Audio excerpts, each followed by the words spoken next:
Hello dear students, कल हमने chapter 3 pair of linear equation in two variable के under में रिड्यूसिबल इक्वेशंस कुछ हमने सॉल्व किए थे. Today we discuss about the word problems of reducible equations.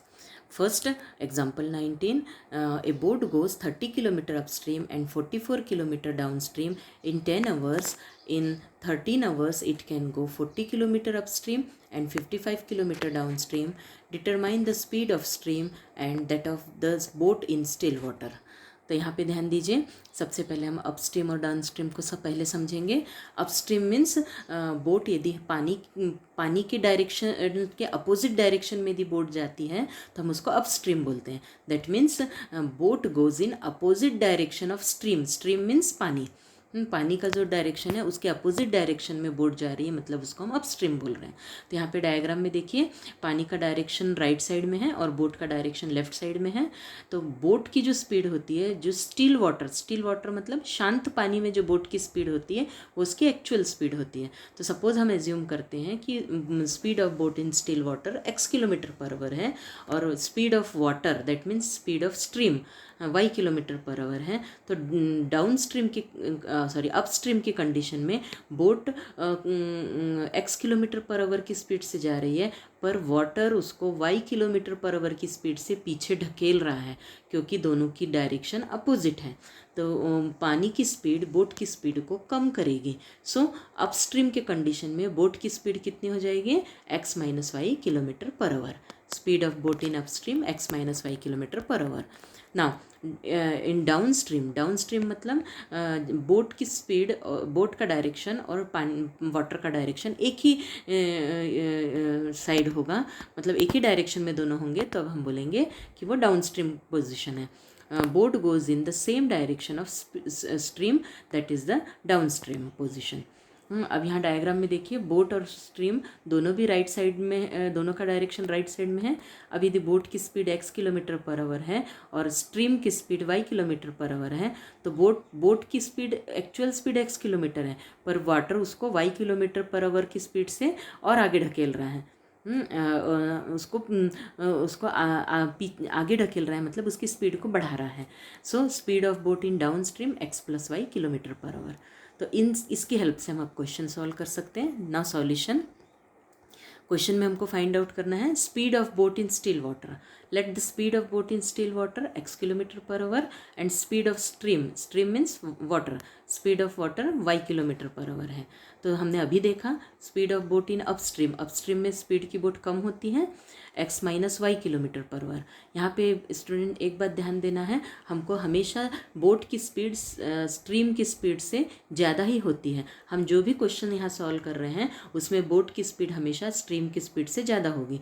यदि स्ट्रीम की स्पीड ज़्यादा हो जाएगी तो बोट उलट जाएगी. तो इस टाइप के क्वेश्चंस हमको सिलेबस में नहीं है. So speed of boat in upstream x - y km/h and speed of boat in downstream x + y km/h. Okay. तो गिवन फर्स्ट कंडीशन, हमको फर्स्ट कंडीशन गिवन है boat goes 30 km upstream and 44 km downstream in 10 hours. तो अब हमको क्या करना है कि 30 km अपस्ट्रीम जाने में बोट को कितना टाइम लग रहा है वो हम पहले निकालेंगे, और 44 km डाउनस्ट्रीम जाने में बोट को कितना टाइम लगेगा वो निकालेंगे. दोनों का एडिशन हमारा 10 hours होना चाहिए. ओके. स्पीड का हमारा फॉर्मूला होता है डिस्टेंस अपॉन टाइम. तो टाइम निकालने के लिए हमको डिस्टेंस बाई स्पीड करना पड़ेगा.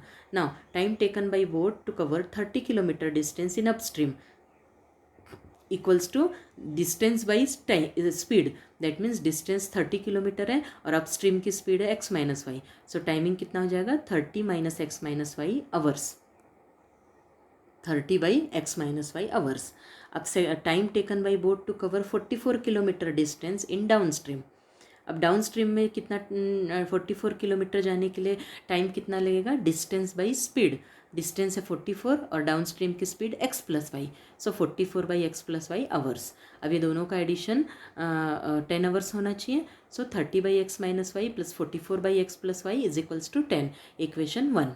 Similarly, second condition given, boat goes 40 km upstream and 55 km downstream in 13 hours. तो अब हमने ऊपर प्रोसेसली इक्वेशन फाइंड किया था, इक्वेशन 1। अब हम डायरेक्टली लिख सकते हैं कि 40 किलोमीटर अपस्ट्रीम में जाने के लिए उसको टाइमिंग लगेगा 40/x-y, और 55 किलोमीटर डिस्टेंस कवर करने के लिए डाउन स्ट्रीम में 55/x+y टाइमिंग लगेगा। इन दोनों का एडिशन 13 होगा। तो हमारा इक्वेशन हो जाएगा 40/x-y plus 55/x+y is equals to 13। ये हो गया इक्वेशन 2। अब हम जैसे रिड्यूसिबल इक्वेशन सॉल्व करते हैं उसी तरीके से इसमें पहले एज्यूम करेंगे 1/x-y is equals to p and 1/x+y is equals to q। इसको हम इक्वेशन 3 और 4 देंगे।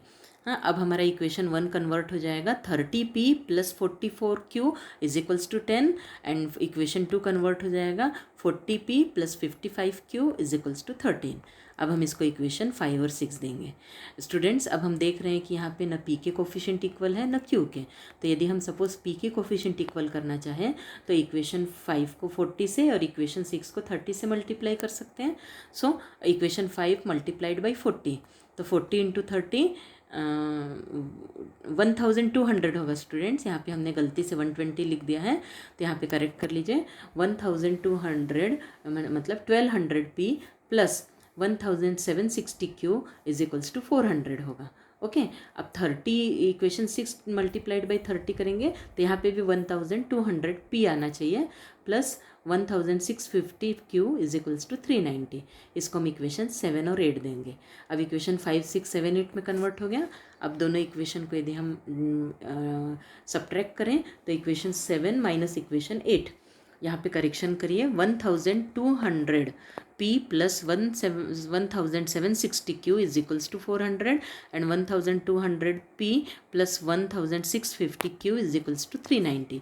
माइनस करने से साइन चेंज हो जाएंगे और 1200 p माइनस 1200 p कैंसिल हो जाएगा। So 1760 minus 1650 is equals to 110 q यहाँ पे बचेगा, और 400 माइनस 390 10 हुआ। So 110 q is equals to 10, so q is equals to 10/110, so q is equals to 1/11। ये हो गया हमारा इक्वेशन 9। अब ये क्यू की वैल्यू हम इक्वेशन 5 में रख देंगे। हमारा इक्वेशन 5 था 3p plus 44q is equals to 10। तो 3p plus 44 into 1/11 is equals to 10, 3p plus 4 is equals to 10, so 3p is equals to 6, then p is equals to 6/30 1/5। तो p की value 1/5 आ गई, equation 10। अब p और q दोनों मिल गए, तब हम इक्वेशन 3 और 4 और इक्वेशन 9 और 10 की हेल्प लेंगे। इक्वेशन 3 एंड 10, इक्वेशन 3 क्या था 1/x-y is equals to p, और equation 10 p is equals to 1/5। So 1/x-5 is equals to 1/5 आएगा। तो x-y की वैल्यू कितनी हो गई 5। ये हमारा न्यू इक्वेशन तैयार हो गया, इक्वेशन 11। नाउ इक्वेशन 4 और 9 की हेल्प लेंगे। इक्वेशन 4 क्या था 1/x+y is equals to q, और q की वैल्यू हमने 1/11 निकाली है, तो 1/x+y is equals to 1/11। So x+y is equals to 11 हो जाएगा, इक्वेशन 12। नाउ इक्वेशन 11 और 12 को सॉल्व करके हम x और y निकाल सकते हैं। तो इक्वेशन 11 प्लस इक्वेशन 12 करें तो plus y minus y cancel हो जाएगा, और 2x इज इक्वल्स टू हमको 5 + 11 मीन्स 16 मिला। तो x की वैल्यू हमको 8 मिलेगी। ओके, x की वैल्यू हम इक्वेशन 12 में रख देंगे। x plus y is equals to 11, so 8 + y is equals to 11, then y is equals to 3। तो यहाँ पे हमको x की वैल्यू 8 और y is equals to 3। That means speed of boat in still water x means 8 km/h और speed of stream is equals to y means 3 km/h। तो इस तरीके से हम रिड्यूसिबल इक्वेशन के वर्ड प्रॉब्लम सॉल्व कर सकते हैं। ये क्वेश्चन को 1-2 बार रिवाइज कीजिए, फिर उसको अच्छे से क्लियर हो जाएगा। ना अब हम एक्सरसाइज 3.6 का क्वेश्चन नंबर 2, इसमें वर्ड प्रॉब्लम गिवन है। इसके हम एक एक क्वेश्चन को डिस्कस करेंगे और एज पॉसिबल हम उसको इक्वेशन बना करके सॉल्व करेंगे। ठीक है, क्वेश्चन नंबर 1 देखिए। Ritu can row down stream 20 km in 2 hours and upstream 4 km in 2 hours. Find her speed of rowing in still water and speed of current. Speed of rowing मतलब वो क्या row कर रही है, नो डाउट बोट ही row कर रही है। तो स्पीड ऑफ रोइंग मतलब स्पीड ऑफ बोट, और स्पीड ऑफ करंट मतलब करंट मीन्स यहाँ पे speed of water, speed stream की स्पीड हमको पूछिए, ठीक है। तो पहली कंडीशन क्या दी है इसमें कि 20 किलोमीटर डाउन स्ट्रीम वो 2 आवर्स में कवर कर रही है, और दूसरी कंडीशन है 4 किलोमीटर अप स्ट्रीम, वो भी 2 आवर्स में कवर्स कर रही है। तो यहाँ पे हमको एक एक ही कंडीशन दी है, एक में डाउन स्ट्रीम की और एक में अप स्ट्रीम की। तो ये कंपेरेटिवली हमारे एग्जाम्पल से थोड़ा सा ईजी क्वेश्चन है। इसका देखिए कैसे क्वेश्चन बनेगा। सबसे पहले हम एज्यूम करेंगे let the speed of rowing in still water is equals to x kilometre per hour and speed of current is equals to y kilometre per hour. तो हमने जैसे ऊपर देखा है उसी हिसाब से speed of rowing in down stream x plus y kilometre per hour and speed of rowing in upstream x minus y kilometre per hour. ठीक है, क्वेश्चन है उसी के हिसाब से हमने उसको लिखा है। फर्स्ट कंडीशन क्या गिवन है हमको, Ritu row down stream 20 kilometre in 2 hour. 20 kilometre 2 hours में जा रहे हैं, तो टाइम कितना लगेगा, time taken to cover a distance 20 kilometre in down stream, formula हमारा है डिस्टेंस बाई स्पीड। डिस्टेंस कितना है 20 और डाउन स्ट्रीम की speed x plus y. So timing कितना लगेगा 20 by x plus y hours, और ये टाइमिंग हमको 2 आवर्स दिया है, तो ये 2 के इक्वल हो जाएगा। 20 by x plus y is equals to 2, that means 20 by 2 equals to x plus y, that means x plus y is equals to 10। ये हो गया हमारा इक्वेशन 1। अब सेकेंड कंडीशन हमको दी है कि रितु रो अपस्ट्रीम 4 किलोमीटर इन 2 आवर्स। तो अब 4 किलोमीटर अपस्ट्रीम में जाने के लिए 4 by x minus y time लगेगा, और वो 2 आवर्स के इक्वल है, तो इक्वल टू 2 करेंगे। सो इससे हमको इक्वेशन मिल गया x minus y equals to 2। ये हो गया हमारा सेकंड इक्वेशन। तो स्टूडेंट्स फर्स्ट और सेकंड इक्वेशन दोनों इजी है, इसको सॉल्व करके x और y की वैल्यू निकालिए, और speed of rowing in still water और स्पीड ऑफ करंट हम निकाल सकते हैं। ओके, अब हम यहाँ पे सेकंड क्वेश्चन देखेंगे। उसके लिए पहले हम सेकंड क्वेश्चन पढ़ लेंगे। क्वेश्चन देखिए यहाँ पे second, 2 women and 5 men can finish an embroidery work in 4 days, while 3 women and 6 men can finish it in 3 days. Find the time taken by one woman alone to finish the work and also that taken by one man alone. मतलब question में हमको क्या दिया है कि 2 women और 5 man एक साथ एक काम को कंप्लीट 4 डेज में कंप्लीट करते हैं, while 3 वुमेन और 6 मैन उसी काम को 3 डेज में फिनिश करते हैं। तो हमको क्या फाइंड आउट करना है, 1 वुमन अलोन कितने डेज में कंप्लीट करेगी और 1 मैन अलोन अकेले कितने दिन में कंप्लीट करेगा। ओके, तो इसको हम देखेंगे। यहाँ भी देखिए क्वेश्चन नंबर 2 का second, let the time taken by 1 woman alone to finish the work is equals to x days and time taken by 1 man alone to finish the work is equals to y days. ठीक है, तो एक women को x days लगता है काम complete करने के लिए, एक मैन को y डेज लगता है टोटल काम कंप्लीट करने के लिए। तो सपोज एक वुमेन एक काम x डेज में कंप्लीट कर रही है, तो एक दिन में काम का कितना पार्ट कंप्लीट करेगी, 1/x पार्ट। तो उसी को हमने यहाँ पे लिखा है, so work done by 1 women in 1 day 1/x part and work done by 1 man in 1 day 1/y part. यदि वो x डे में पूरा काम कंप्लीट कर रही है वुमेन, तो 1 डे में कितना काम कंप्लीट करेगी, 1/x पार्ट उसका कंप्लीट करेगी। तो पहले हमने एक दिन में कितना काम कंप्लीट किया एक वुमेन ने और एक मैन ने, वो हमने फाइंड आउट कर लिया। ओके, अब फर्स्ट कंडीशन हमको क्या गिवन है, 2 women and 5 man together finish the work in 4 days. तो 1 डे 2 वुमेन और 5 मैन कितना काम कंप्लीट करेंगे एक दिन में, वो पहले हम निकालेंगे। Work done by 2 women and 5 man in 1 day. अब हम देख रहे हैं कि एक वुमेन एक दिन में 1/x काम कर रही है, तो 2 वुमेन 2/x वर्क करेगी, और 1 मैन 1 डे में 1/y काम कर रहा है, तो 5 मैन 5/y। तो 2 वुमेन और 5 मैन दोनों मिलकर के एक दिन में कितना काम करेंगे, 2/x प्लस 5/y। हाँ, तो और ये एक दिन का काम हो गया, तो टोटल हम 4 डेज में काम कंप्लीट हुआ है। यदि टोटल 4 डेज में काम कंप्लीट हुआ है, तो एक दिन में कितना काम कंप्लीट होगा, 1/4 पार्ट उसका। सो 2/x plus 5/y equal to 1/4 होना चाहिए। 2/x प्लस 5/y भी ये भी एक दिन का काम है, और 1/4 भी एक दिन का काम है, तो ये इक्वल होना चाहिए। तो 2/x plus 5/y is equals to 1/4, ये हमारा इक्वेशन 1 हो गया। ओके अब सेकंड कंडीशन हमको गिवन है 3 women and 6 man finish the work in 3 days। तो जैसे हमने ऊपर इक्वेशन बनाया वैसे ही 3/x plus 6/y is equals to 1/3 होना चाहिए। अब यदि हम 1/x is equals to a and 1/y is equals to b assume कर रहे हैं, इसको इक्वेशन 3 और 4 यदि हम दे रहे हैं तो हमारा इक्वेशन 1 कन्वर्ट हो जाएगा 2a plus 5b is equals to 1/4। अब यदि हम 4 से मल्टीप्लाई करते हैं दोनों साइड तो 8a plus 20b is equals to 1, ये हो गया हमारा इक्वेशन 5। और इक्वेशन 2 कन्वर्ट हो जाएगा 3a plus 6b is equals to 1/3। 1/3 का 3 हटाने के लिए यदि हम 3 से मल्टीप्लाई करें तो 9a plus 18b is equals to 1 हो जाएगा, ये हो गया इक्वेशन 6। अब हमको इक्वेशन 5 और 6 को सॉल्व करना है। तो अब इसमें यदि हम a के कोफिशिएंट इक्वल करना चाहें तो इक्वेशन 5 को 9 से और इक्वेशन 6 को 8 से मल्टीप्लाई करना पड़ेगा।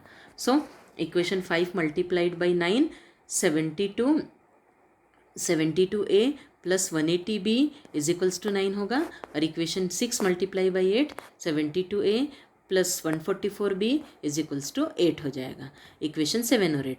अब इक्वेशन 7 माइनस 8 करेंगे, सॉरी मैंने यहाँ 9 लिख दिया है। इक्वेशन 7 माइनस 8 यदि हम करें तो 72a plus 180b equals to 9 and 72a plus 144b is equals to 8।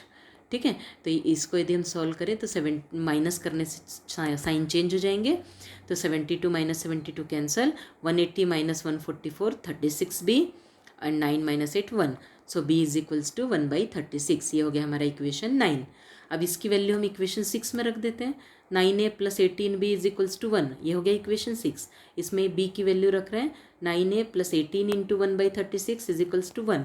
So 9a plus 1/2 is equals to 1। So 9a is equals to 1 minus 1/2, 9a is equals to 1/2। So a की value कितनी हो गई 1/18। तो ये हो गया equation 10। तो अब हमारा a और b दोनों की वैल्यू मालूम हो गई।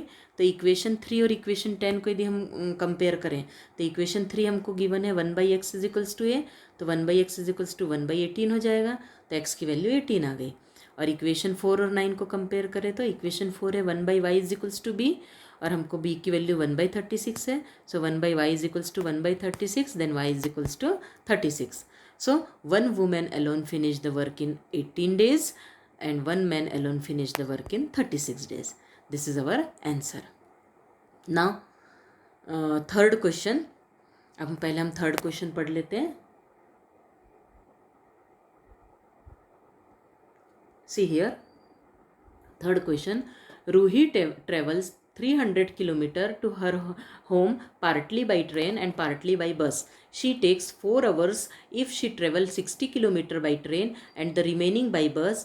If she travels 100 km by train and the remaining by bus, she takes 10 minutes longer. Find the speed of train and by the bus by separately. ठीक है, तो यहाँ पे हमको क्या दिया है कि रूही कितना डिस्टेंस ट्रेवल कर रही है 300 किलोमीटर, कुछ ट्रेन से और कुछ बस से। तो उसको यदि 60 किलोमीटर वो ट्रेन से जा रही है और बाकी रिमेनिंग डिस्टेंस बस से कवर कर रही है तो उसको 4 आवर्स लग रहे हैं। और यदि 100 किलोमीटर ट्रेन से और रिमेनिंग बस से कर रही है तो 10 मिनट्स लॉन्गर, मतलब 10 मिनट ज़्यादा लग रहा है, 4 आवर्स 10 मिनट लग रहा है। तो हमको ट्रेन की स्पीड और बस की स्पीड फाइंड आउट करनी है। Okay, now let the speed of train is equals to x kilometer per hour and speed of bus is equals to y kilometer per hour.